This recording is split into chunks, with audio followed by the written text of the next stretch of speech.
Musalpur district BSU बिथांमोनजों लोगोसे दिनै जोङो दिहिरायाव जइन्ट एग्जिकिउटिभ सिटिं मोनसे लानाय जादों आरो बे हाबाफारिखौ जोङो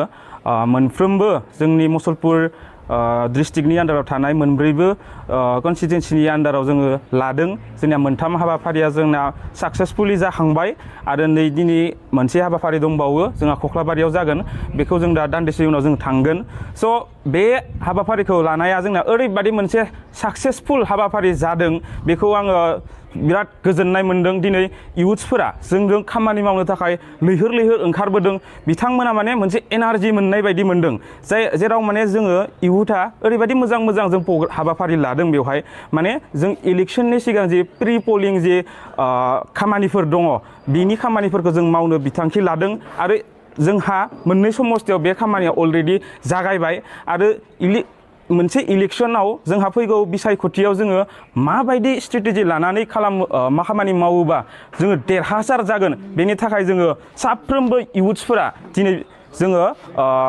खामानि मावगासिनो दङ आरो जोङो ओरैबायदि मोनसे स्ट्रं मोनसे गोहो मोनदों जेराव जों मा BSU आरो इयुथ मोननैबो जोङो खौसे जानानै जोङो दिनै खामानि मावनो ओंखारबोदों। जों गासैबो खनसेनो जमा खौसे लोगो जानानै जों खामानिफोरखौ मावगासिनो दङ आरो जोंल' नङा दिनै मुसलपुर डिस्ट्रिक्ट हिसाबैल' नङा जोंनि BTCनि मोनफ्रोमबो डिस्ट्रिक्टआव जों 10टा डिस्ट्रिक्टआवबो गासैबो बिथांमोना बेबायदि खामानि मावगासिनो दङ। दिनै इयुथफोरा बेबायदि इनिशिएटिभखौ लानायखौ नुनानै दिनै जोंनि जा आगोलनि वार्कार्सफोर दङ बिथांमोना पेरेन्ट फरिफोरा ओरैबायदि जोंखौ वेलकाम खालामदों। बिथांमोना जोंखौ उत्साह होदों। दिनै खामानि मावनो थाखाय जोंनो खाबु होदों जेराव माने जोंहा मुसलपुर डिस्ट्रिक्ट हिसाबै जोंहा मोनफ्रोमबो समस्थियानो दिनै देरहागोननि सावगारिया दिनै क्लियार जानानै फैबाय बेखौ जोङो बुंनो हागोन। दिनै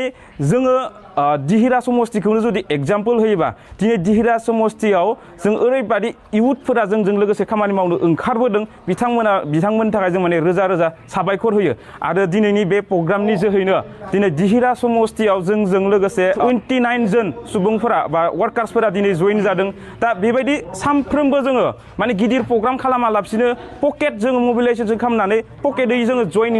जानायनि जि हाबाफारि बेखौ जोङो लागासिनो दङ। बेनि जोहै बिथांमोना जों जइन जाखांनायनि उनाव जोंखौ खोथा होयो जे बिथांमोना मा जोंजों फैखांनायनि उनाव बिथांमोना गावसोरनि एरियानि गासैखौबो जों BPF आव खामानि मावनो थाखाय बिथांमोना दैथायहरगोन जइन जाहोगोन होननानै बिथांमोना दिनै खोथा होलांदों। दिनै जोङो मोनफ्रोमबो हाबाफारिखौनो दिनै डिसिप्लिननि गेजेरजों जों मावबोदों। बेनि थाखायनो जों जेरावबो जों सौथुनो लागा दिनै जायाखै। बेनि थाखायनो जों रोखायै बुंनो हागोन जे दिनै जोंहा BPF हानजा हिसाबै दिनै मुसलपुर डिस्ट्रिक्ट हिसाबै बिराद स्ट्रं जानानै दङ होननानै जोङो इयुथआ दिनै बुंनो हायो। गोजोन्थों। खुलुमबाय। दा जोङो दङ दिनै दिहिरा समस्थियावहाय जोङो मुसलपुर जिल्ला इयुथ BPF आरो BSU हिसाबै जोङो स्ट्रं भाबै मोननैबो टीमजों कम्बाइन जानानै जों जइन्टलि स्पेसियेल जइन्ट एग्जिकिउटिभ मिटिं लागासिनो दङ आरो बे हाबाफारिया जोंहा अलरेडि मोनथाम समस्थियाव नैबे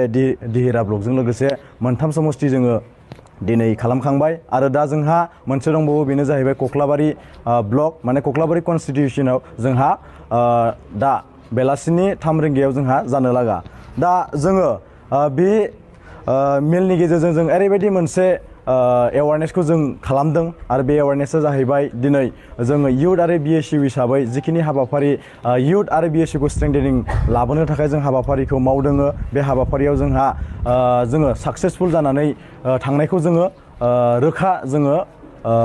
फोरमान जादों आरो दिनै जोङो बुंनो थाङोबा BSU आरो इयुथआ जोङो जिखिनि खामानि मावबोबाय बेयाव जोङो गासैबो जिखिनि जों खामानि मावबोनाय बेयाव पजिटिभलि जोङो रेसपन्सखौ जोङो मोननो हादों। दा बुंनो थाङोबा जोङो मुसलपुर जिल्ला हिसाबै जोङो कख्लाबारि समस्ति मुसलपुर समस्ति बागानपारा समस्ति आरो दिहिरा समस्ति बे मोनब्रैबो समस्तियाव जोङो जिल्ला नाङैनो जोंहा मोनब्रै समस्तियाव मोनब्रैयावबो जों BPFआ दिनै देरहागोन होननानै जोङो रोखा बुंनो हायो। जोंनि BPF दोलोआ मोनसे जिखिनि रिजलिउसन लादों बे रिजलिउसनफोरा जोंनि BSU आरो इयुथनि थाखाय खोब एट्रेक्टिभ मोनसे डिसिसन जानानै दङ दिनैनि समाव माने दिनैनि समाव जुदि BPF आ सरकाराव फैयोबाथाय जोङो सात्रफोरनि थाखाय माबायदि हाबाफारि लादों बेयाव जोंहा BTC समग्र BTC नि थाखाय जोङो मोनफ्रोमबो जिल्लायावनो जोङो दिनै इउनिभारसिटिनि आन्डारावहाय जोङो केम्पास खालामनानै होगोन होननाय जोंहा रोखायै बुंथिनाय दङ बेखौ रोखायै फोरमायगोन जे जोंहा जोंनि BTC ओनसोलावहाय जोंनि जिखिनि जाति जनगोष्ठी दङ बे जाति जनगोष्ठीनि गेजेरावहाय जि MIL बिभागाव जायफोरा टप 10 हाबगोन बे टप 10 हाबनायफोरनि थाखाय फाइनान्सियेल एसिस्टेन्ट 5 लाख करै बान्था होनाय जागोन आरो जोंनि जिखिनि दा सोलिबाय थानाय जोंनि BTC ओनसोलनि जि जायफोर लाइमोन इडुकेटेड लाइमोन बिथांमोना दिनै APSC UPSC कचिं खालामबोगासिनो दङ बे APSC UPSC कचिं खालामनायनि थाखाय जोंहा BPF दोलोआ पावाराव फैयोबाथाय फ्रोमबो जिल्लायावनो जे बैफोरबायदि हाई लेभेलनि कचिं सेन्टारखौ दिनै BPF आ फैगौ गभर्नमेन्टआव जुदि पावाराव फैयोबाथाय बे हाबाफारिखौ मोनफ्रोमबो जिल्लायावनो जोंहा ट्रेनिं सेन्टारफोरखौ होनाय जागोन आरो BPF हिसाबै जुदि देरहायोबाथाय मोनफ्रोमबो जिल्लायावनो कचिं सेन्टारखौ होनाय जागोन आरो नैबेखौ जोङो रोखायै बुंगोन जे जोङो मोनसे UPPL दोलोनियाव दिनै जों मोनसे सोंलुखौ खालामगोन दिनै बिथांमोना बुंबाय थादों जब होगोन होननानै 141 जबनि खोथा बुंदोंमोन दा जोङो बेखौनो दिनै BSU आरो इयुथ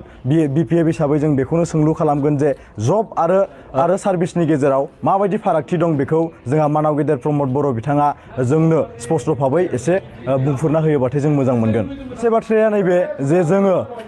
BPF दोलो हिसाबै सिगांफोराव जेबायदियै जोंहा APSC UPSC कचिंनि थाखाय अनसुंथाइखौ सिगां समनिफ्रायनो होबोदों आरो बे रोखोमैनो उननि समावबो होबाय थागोन बेखौ जोंहा रोखा बुंनो हायो खुलुमबाय जों दिनै दिहिरा ब्लक कमिटिनि अफिसाव दङ आरो बिदिनो मैया जों मोननै प्रग्राम फोजोबबोबाय एवारनेस प्रग्रामा जाहैबाय जों इयुथ्स आरो BSU आ लोगो नांनानै फैबाय थानाय बिसायख'थिनि थाखाय जोंनि इयुथ्सफोरखौ माबायदि एम्पावार खालामनांगौ बे जोंनि BPF दोलोआव थायोब्ला बे इयुथ्सफोरा माबायदि स्कप मोनगोन बिनि थाखाय खुंबोदों आरो बे प्रग्रामखौ जों जथेस्थ माने साक्सेस जादों होनना फिल खालामो मानो होनोब्ला लैहोर इयुथ्सफोरा ओंखारबोनानै दिनै जोंजों